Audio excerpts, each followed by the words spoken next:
जय हिंद दोस्तों। आज आप लोग के बीच इंद्रदेव सर ज्योमेट्री का अगले पॉइंट पर डिस्कस करने जा रहे हैं। ये ज्योमेट्री का पार्ट 2 वीडियो है, इसको आप लोग ध्यान से देखिए और समझिए। कहता है किसी त्रिभुज की एक भुजा के समानांतर खींची गई रेखा n दो भुजाओं को समान अनुपात में विभाजित करती है। इस पॉइंट को ध्यान दीजिए दोस्तों। कहता है ये त्रिभुज है, एक भुजा है, ये भुजा हो या ये भुजा हो, ये भुजा हो, कोई भुजा लो, ठीक है। तो हम लोग ये भुजा को लिए हैं और इसके समांतर एक रेखा खींचे हैं। ये दोनों आपस में समानांतर है, ध्यान रखिएगा। अब ये विशेष ध्यान रखेंगे, बी समानांतर डी सी, बी सी समांतर डी ई, ठीक है। बी सी समांतर डी ई है। जब ये दोनों भुजा आपस में समानांतर होती है तो थेल्स के अनुसार थेल्स कहता है कि AD बटे DB बराबर होता है AE बटे CE कहिए या EC कहिए, कोई दिक्कत नहीं है, ठीक है। तो जब कोई दो भुजा आपस में समानांतर हो तो इन दो भुजाओं को समान अनुपात में विभाजित करती है, ये कहता है, ठीक है। तो इसको आप लोग ध्यान रखेंगे। तो आप समझ गए हैं कि ये भुजा के समानांतर ये भुजा है, तो ये AD बटे DB या BD कह सकते हैं, कोई दिक्कत नहीं है। AE बटे EC, ठीक है, या CA कहिए, कोई दिक्कत नहीं है। तो ध्यान रखिएगा, AD बटे DB और AE बटे EC दोनों आपस में बराबर होता है। यदि कोई कह दिया जाए कि किसी त्रिभुज में 10 बाय 10 बाय 10 बराबर है, तो आप अपने मन से यह कह सकते हैं कि ये दोनों भुजा आपस में समानांतर है, ठीक है। तो ये पहला पॉइंट हुआ आपका, ये पॉइंट पर ध्यान देंगे इस त्रिभुज के लिए। इसी त्रिभुज के लिए हम लोग दूसरा फाइंड कर रहे हैं, ध्यान दीजिए। अब AD को क्या लिख सकते हैं, AB माइनस DB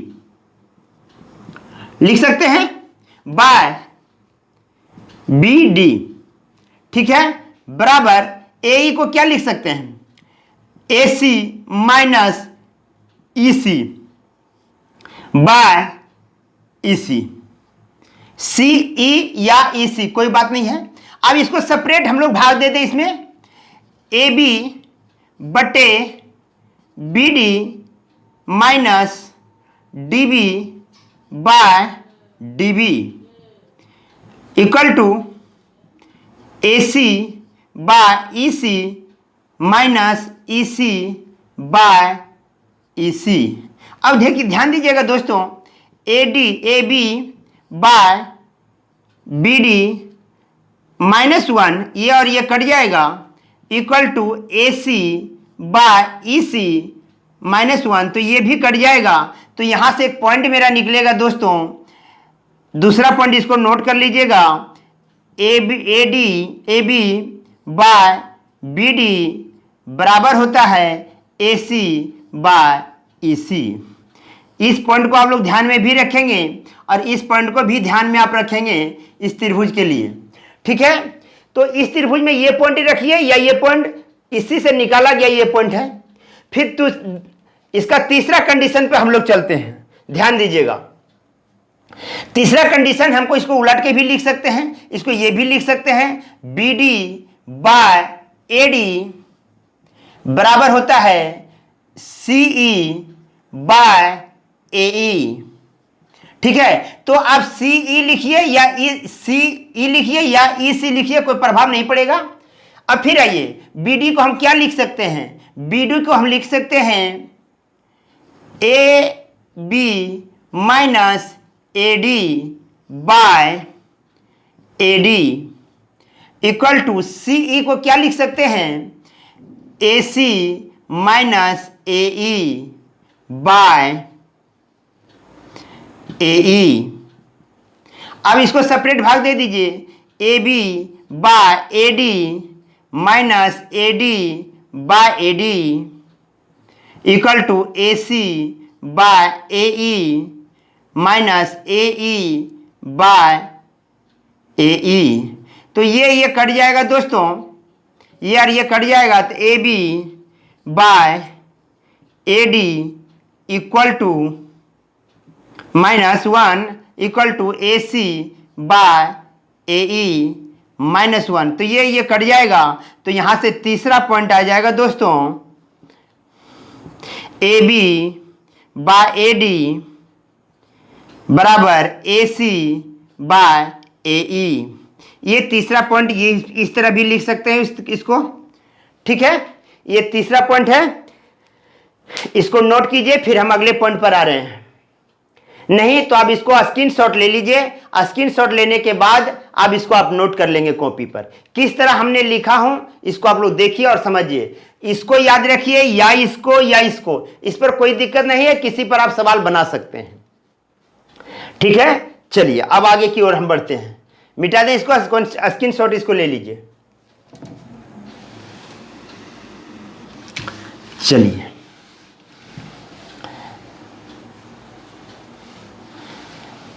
चलिए आप इसको एक लाइन में हम लिख रहे हैं, इसको ध्यान दीजिएगा। ये आज आपका नोट रहेगा, चौथा नोट आप कर लीजिएंगे। इसको 3 नोट आपको बता देना है इस त्रिभुज से। चौथा note, A B by A D बराबर A C by A E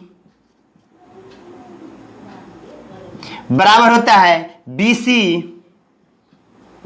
bye D ई। ये चौथा पॉइंट याद रखेंगे, ठीक है। 5वां पॉइंट में आप ये याद रखेंगे, इसमें 5वां पॉइंट, त्रिभुज ए बी सी समरूप होंगे त्रिभुज ए डी ई।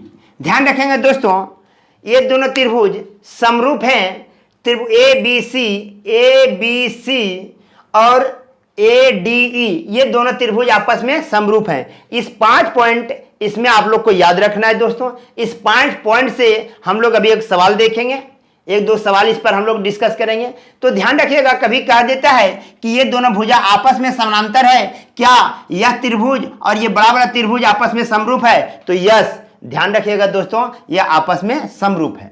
यदि इस त्रिभुज में कभी कभी आपको यह भी दे सकता है A D by D B बराबर ए ई बाय ई सी, यदि ऐसा दे दिया जाए तो आप कह देना, आपको कहना होगा डी ई पैरेलल बी सी या बी सी पैरेलल डी ई। ये होता है, यदि यह दिया हुआ हो तो ये होगा, ये दिया हुआ है तो ये होगा। ये ध्यान रखेंगे, ये दिया रहेगा तो ये होगा और ये दिया रहेगा तो ये होगा। इस त्रिभुज में इतना पॉइंट जरूर याद रखें, ये थेल्स का प्रमेय है, ठीक है। ये किसका प्रमेय है? थेल्स का प्रमेय है, और इसका विलोम भी सत्य है। मतलब ये दिया है तो ये भी होगा और ये दिया है तो ये भी होगा, इसलिए इसका विलोम भी सत्य है दोस्तों। इसलिए इसको नोट कीजिए, और इस पर अक्सर सवाल पूछा जाता है दोस्तों। और ये जो पॉइंट आप लोग को पढ़ाया जा रहा है, अभी जो मेरे पास नज़दीक में ग्रुप डी का एग्जाम है, ग्रुप डी के एग्जाम के पर्पज से आप लोगों को पढ़ाया जा रहा है, इसलिए आप लोग ध्यान देंगे इसको, इस पॉइंट पर विशेष। हम इस पर अभी 1-2 सवाल डिस्कस करते हैं, इसको आप लोग नोट कीजिए, फिर हम आगे की ओर बढ़ते हैं, ठीक है। नोट करिए।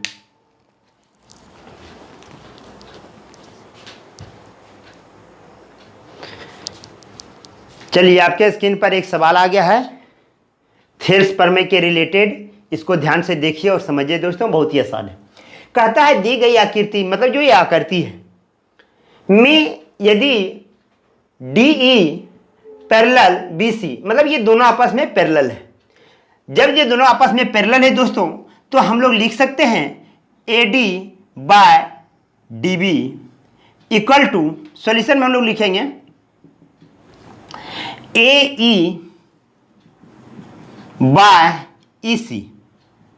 ये लिख सकते हैं जब किसी त्रिभुज में ये दोनों भुजा, मतलब ये भुजा के समानांतर जो रेखा खींची गई है इसके पैरेलल है, इसका समानांतर है, तो हम ये कंडीशन लिख सकते हैं किसके अनुसार? थेल्स के अनुसार। और ये हमको कहता है ए डी निकालिए, ये निकालिए, मान लिया हम लोग ये डी एक्स, ठीक है। अब इसको लिखेंगे x by 7.2 equal to 1.8 by 5.4। Point खत्म हो जाएगा, इसको काट देंगे 3 बार में, इसको गुना करेंगे 7.2 बाय 3, तो x बराबर, इसको भाग देंगे दोस्तों 3 दूना 6.4 इतना सेंटीमीटर हो जाएगा। अतः AD इक्वल टू 2.4 सेंटीमीटर। एकदम आसान है दोस्तों, भारी नहीं है। इसके नोट कीजिए, इसके नेक्स्ट सवाल फिर एक बता रहे हैं।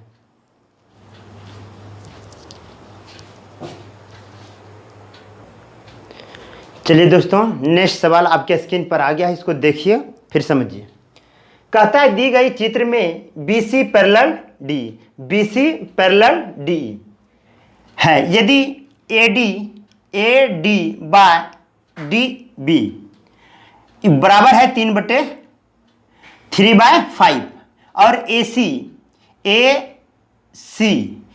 बराबर दिया हुआ है आपका 4.8 सेंटीमीटर हो तो AE ज्ञात करें। सॉल्यूशन में देखें दोस्तों,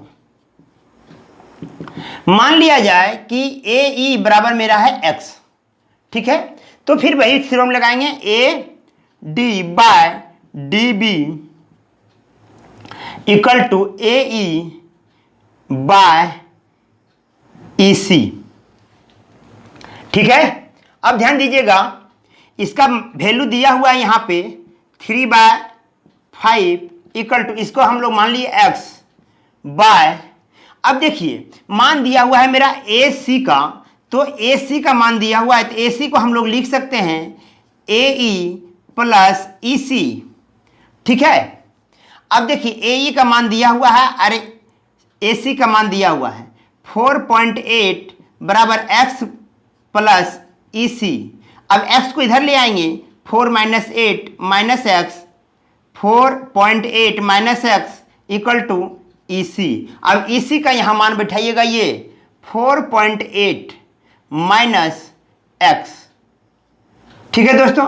अब इसको क्रॉस गुना हम लोग करेंगे, ठीक है, तो क्रॉस गुना करेंगे 8 तिया 24 के 4 बाकी 2, 4 तिया 12 और 2 14, ठीक है। फिर आ जाएगा यहाँ पे minus 3x equal to 5x, ये 3 को उधर ले जाइएगा,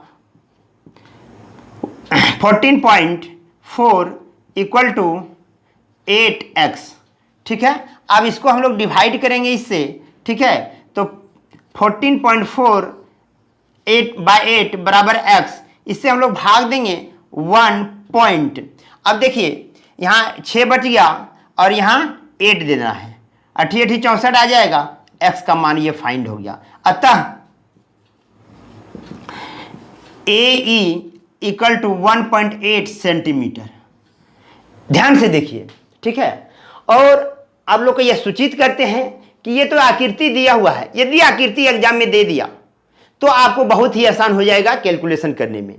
यदि आकृति नहीं देती है तो इसी आकृति को वो लैंग्वेज में लिखेगा, लैंग्वेज में लिखने के बाद आपको इस आकृति में ढालना है और एक आकृति में ढालकर उसको क्वेश्चन का अंजाम देना है और क्वेश्चन को आंसर तक पहुंचना है दोस्तों, ठीक है। आज ये सब 2-3 को पॉइंट आप लोग को बताए हैं, ये सब पॉइंट को आप लोग ध्यान से रखिए। फिर नेक्स्ट वीडियो में अगले पॉइंट पर हम लोग डिस्कस करेंगे दोस्तों। जय हिंद, जय भारत।